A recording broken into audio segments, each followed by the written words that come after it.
I don't think it makes sense to try and pick winners and losers. I think that you should just get some exposure to the space in as broad a way as possible, and then be patient and let it sit and understand that this is a technology that's going to take several years to really come to fruition.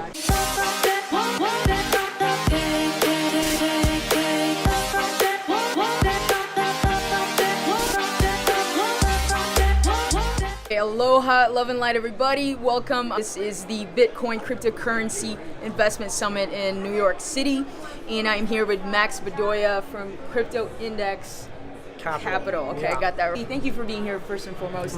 So the questions that I wanted to ask were the investing trends, kind of like the evolution of investing trends, and talk a little bit about that and where we are today. We touched on this a little bit earlier.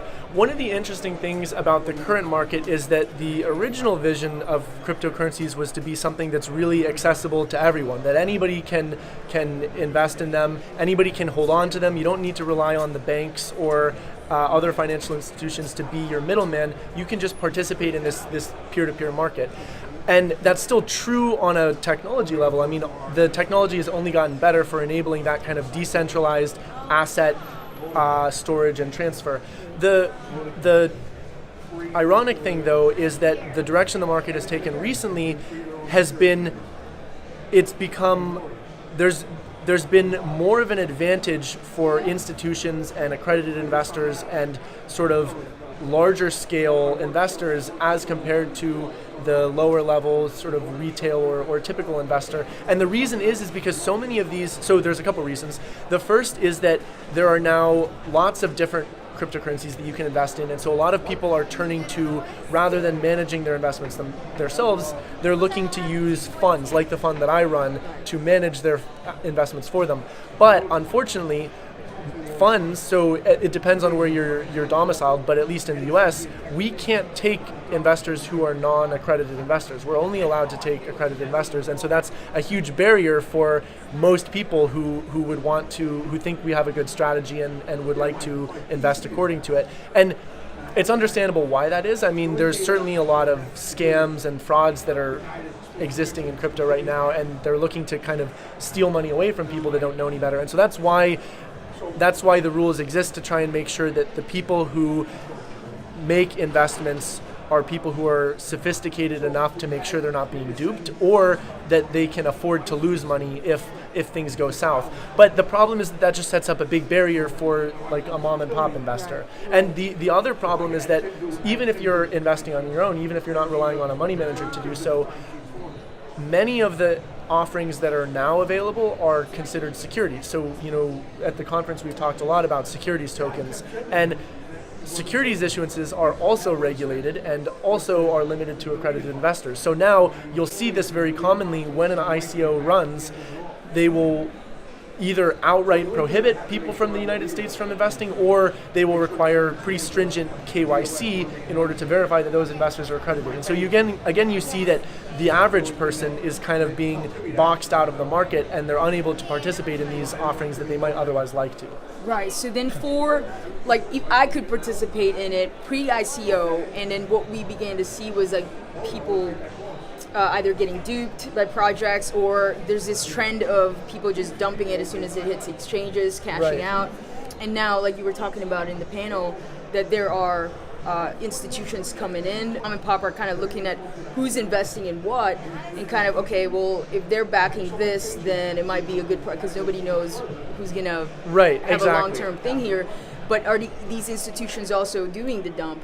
Exactly. Are they dumping? So that's one of the problems, is that mom and pop investors, retail investors, whatever you want to call them, they have started to look to professional investors, institutional investors, as a way of doing the due diligence for their investments. They look at which ICOs are getting funded by big names in the crypto fund space, because realistically it's very hard to do due diligence on these ICOs. I mean, I've been involved in the space for years, and I have a very technical background, and even I can't keep up with all of the new projects that are coming out and reading through all of the white papers. And so they're relying on these professional investors to be their kind of their litmus test.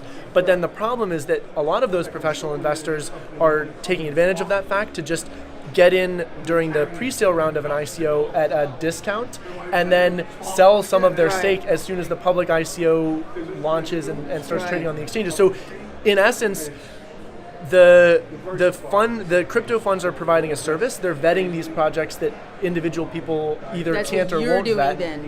So, well, we specifically don't do that because we don't invest in ICOs, as I mentioned. But a lot of crypto funds do. So the funds that do invest in ICOs, they provide a service. They're vetting these projects and they're putting their stamp of approval on the ones that they think are valuable. But the investors who use that stamp of approval are paying a very high price for it, which is those funds get in at a discount and are able to offload some of their position to the people that are buying in after the fact. Can you explain what buying at a premium means? Right. So the institutions invest at a discount, and what that means is that let's say that you're a company who wants to raise $10 million. So you're going to issue 10 million of your little token, and you're going to offer it at $1 to simplify things. Often what will happen is you will take 2 million of those tokens and you will sell them to a set of VCs or crypto funds that you have a connection with, and you will sell it at, say, 80 cents on the dollar. So the crypto funds are getting something that you are going to sell for $1 at just 80 cents. And the reason that you are willing to give up your shares or your tokens at a discount at that lower price is because the fact that those VCs and funds bought from you, that is actually positive marketing. You can use that as a way of telling the rest of the world, hey, look, we actually have a good project because these big names invested in us. Right. So they put their stamp of approval on you, and in return, you give them tokens for less than you're giving it to the market as a whole. So that makes sense. So can you simplify how is it that the institutions now are taking advantage of that? Because also then the projects are using it as marketing. Right. So basically it's still up there. Right. So there are kind of both sides are getting advantages. So the projects get an advantage because the projects are able to, like I said, get the stamp of approval from a well-respected VC or crypto fund in the space. The funds get an advantage because they get a discount. They get to buy tokens at 80 cents, which will be later sold for $1. And in some sense, the mom and pop investors who come along later, in some sense, they also get an advantage because they do get the stamp of approval by the professional investors that might be hard, where they might have a hard time vetting the project otherwise, but they pay a sort of high price for it in the sense that they are buying in at a much higher price than the VCs did. So everyone is kind of making a trade-off. Like the project is making a trade-off in that they sell some of their shares below market value, but what they get in return is stamp of approval. The VCs are making a trade-off in the sense that they have to give their stamp of approval, and if you do that too many times to too many bad companies, your stamp won't be worth very much anymore. It's not worth anything. Okay, exactly. So that they have to be careful about you. If you're an institution and you hype up a project only to dump the tokens, if you do that more than a couple times, no one will really trust your approval anymore. So that's kind of the risk that they run. But nevertheless, it still happens, I think, fairly often that these private placements will end up doing very well for the VCs that participate and very well for the company that raised capital at a great valuation, and not so well for the investors that come along after the fact and buy the token at the top. Got you. So what other just opportunities for the McDonald's, like for the mom and pop, like for the common folk who can't be an accredited investor? They're kind of basically buying little pieces on exchanges. And So here's what I would recommend, and this is my recommendation, not just to mom and pop investors, but to everyone in the space. So our fund is an index fund. We just track the overall market by taking market cap weighted positions in the top 30 currencies. So that's very much like the S&P 500 for cryptocurrencies. And as I mentioned, our fund is only open to accredited investors, and so it's not the kind of thing that most people can invest in. But there's kind of there's a similar option that you can have if you're just an everyday investor, which is that for one thing, you could just go and buy, the top 5 or 10 coins, and you don't have to follow exactly the weights that we use. You can diversify it how you see fit. But I think there's still a lot of opportunity. Everyone gets excited about the ICOs. Everyone wants to participate in these kind of new projects that are coming off the ground. But the reality is that that's a very frothy market. It's a very information asymmetric market, and I don't think mom and pop investors should be getting involved in that at all. I think that the opportunity here, if you're a mom and pop investor, is, I think, first of all, you should research cryptocurrency. I'm not going to tell you, go out and buy Bitcoin. Yeah, you need financial advice. Yeah, this is not financial advice. You need to understand why people are excited about this asset class. But if you do your research and you decide, this is an interesting technology, it has a lot of potential, I think there's nothing wrong with just taking some diversified positions in a few of the big currencies and just sitting on it for a few years and let the market develop, let it mature, see where the technology goes. Maybe you miss out on some of the absurd returns that people who are playing the ICO game get, but I think that it doesn't make sense to chase those returns, whether you're a mom and pop investor or a professional investor. I think that the real value of this market is just the power that the technology as a whole can provide, and I think you can capture most of that value by just investing in the sort of established coins. This is Warren Buffett's recommendation if you're going to invest in stocks. He says, don't worry about hedge funds, don't worry about picking individual stocks, just buy an index tracker, buy SPX, buy something that tracks the Dow. It doesn't matter what index you pick, but just buy something that exposes you, give you really broad exposure to the market as a whole. That's Warren Buffett is, the best investor in the world, and that's what he thinks you should do with stocks. And I feel the same way for cryptocurrencies. I don't think it makes sense if you want to invest in crypto, if you think that it's a useful technology, I don't think it makes sense to try and pick winners and losers. I think that you should just get some exposure to the space in as broad a way as possible, and then be patient and let it sit and understand that this is a technology that's going to take several years to really come to fruition. Got you. But there's really no, index funds that service the No, but here, this is the recommendation that I will give you. There is an app called Circle, and Circle, so Coinbase is the most popular app for trading cryptocurrency in the US. It only supports 4 currencies, but you could conceivably make a Coinbase account and buy coins sort of in rough proportion to their market cap or however else you want to diversify. So you could do that on Coinbase. The nice thing about Circle is that they just recently launched this new feature, which is called Buy the Market, which allows you to do sort of what we do.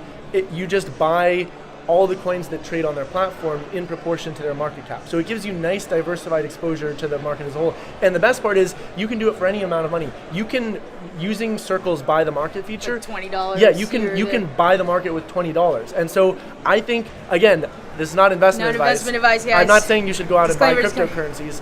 But if you do your research and you think that this technology is promising and it's worth getting some exposure to, I would probably recommend something like Circle. Just make an account. You can put in, $20 at the end of the month. If you get like a little extra on your paycheck, maybe put a little extra in.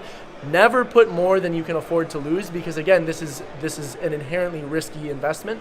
But if you do want to make some small investments in cryptocurrency, something like Circle is, I think, a good way to do it. It's Circle app. The app is it's just called Circle, I think. Okay. And then if you go on the App Store, you'll see it'll talk about trading cryptocurrencies. Okay. And the feature that I was talking about is called Buy the Market, and that just lets you get, I think there's probably like 6 currencies or 7 or so, and it just gives you some kind of broad exposure, which is, it's fine. I mean, that's a good way to approach it. How do you see the future of all this? Is volatility going to calm down eventually?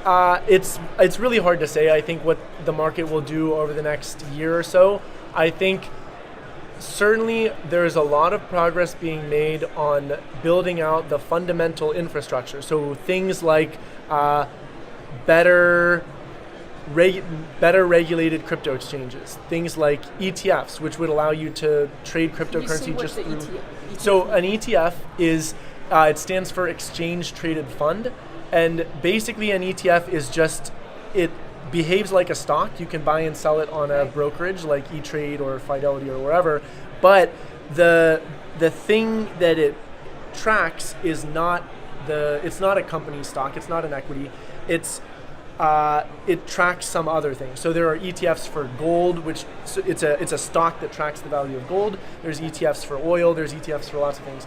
And one of the things people are really looking forward to is ETFs for cryptocurrencies, because then, rather than having to actually go out and buy cold hard Bitcoin on a Bitcoin exchange, you could just go onto your E-Trade account and buy shares of a Bitcoin ETF, and then those shares their price would move basically the way that Bitcoin prices move. And so if all you want is price exposure, the ETF is just as good as the underlying asset. And there are services that do There are services that do ETFs for lots of different commodities and alternative assets. Right now, there are no cryptocurrency ETFs. And again, we come back to this issue of sort of regulation. The reason there are no cryptocurrency ETFs is because the SEC has not yet officially approved that instrument. And one of the reasons for that is that they're worried that it will be too risky of an investment for your average investor, and they're worried about opening up the market that way. And there's also some concerns about how the custody will be handled. So anyway, we're back to the issue where right now, because crypto is viewed, rightly so, as a risky asset, the easy ways that most people rely on to get exposure to other kinds of assets are not available for cryptocurrency because the regulators have said it's too soon, it's too risky, we can't let mom and pop type investors get involved in this because they could lose a lot of money. And it's true. I mean, there is a lot of risk involved in cryptocurrency, and that's why I say if you're going to invest in cryptocurrency, you should understand what you're getting into, and you should not invest more than you can afford to lose. But I do think that it's unfortunate that there are lots of barriers to the average person getting exposed to cryptocurrency that are not present for professional investors and wealthy individuals. And so if you think that cryptocurrency is a promising market, it's unfortunate that only the people that are already well off are able to participate in all the different ways that they would like to participate. So it's kind of and like we talked about at the very beginning, it kind of flies in the face of the original point of cryptocurrency, which was to kind of remove those barriers. Right. So, but I think that's a temporary situation. As the market matures, as regulators come to understand it better, as we have time for all the different companies in the space to do their work, all of those barriers will eventually subside. So I think it's just a matter of time for waiting for the market to become more efficient. Got you. And that you're saying, what's like 3 to 5 years? I think things need to get built out. Right. I would expect ETFs to be available within 3 years, and I would probably expect really robust cryptocurrency exchanges that behave like brokerages. So I would expect the ability to trade cryptocurrencies just like you trade stocks in maybe 8 years. Wow. But it is, that's a bit of a ways out just because the technology is very different than what people are used to. And so there's a lot of development that needs to happen for us to get to that point. Everyone is still trying to figure it out, from regulation to developers. Exactly. Everyone's kind of moving quickly and figuring out what's going on. Got you. You probably have to go, but knowing that it was a risky investment, what got you into it, and what got you excited? That's a good question. I mean, what really got me into cryptocurrency was not so much as an investment. I actually, for a long time, I didn't hold any significant amounts of cryptocurrency, even though I was very involved as a programmer in the space. So what got me involved was just so my background is as a software developer, as an engineer, and I just think that the technology is really cool. I think that it's not appropriate for all use cases, but for the use cases where it is appropriate, it provides something that didn't really exist before, this true trustlessness, and I think that's really cool. And so that's what got me involved in the first place, is just my interest in the underlying technology. And it's only more recently that I've gotten into the really investment-focused end, starting a hedge fund. Before that, I was just working as a programmer, and that was kind of the impetus for my involvement. That's great. That's amazing. That's a great story. I really do want to thank you for your time. Seriously, yeah, for sure. I'm inspired by that. Never be afraid to pivot. Yeah, never be afraid to pivot. Life is about pivoting, I would say. It's about like someone told me this, you're like in a candy shop, try them all. Even if you lick one gumball and then put it down, it's okay. Right. You just try exactly. them all. Just keep trying things until you find something that you find enjoyable and that you can do on a daily basis. I think when you find the thing that you can wake up in the morning and feel excited about, that's when you know that you can stop licking gumballs and kind of settle into something. And then full focus. I mean, and then throw yourself at it. But yeah, if you're not happy with what you're working on, don't be afraid to try some other things out and feel out different potential paths for where you want to go. I love it. That's amazing. Thank you guys so much. Cool. Again, thank you guys for watching. Comment below. What are your thoughts on this whole industry? Are you learning? What are you getting? Thank you, Max. And we'll see you guys in the next video. Much aloha, love and light.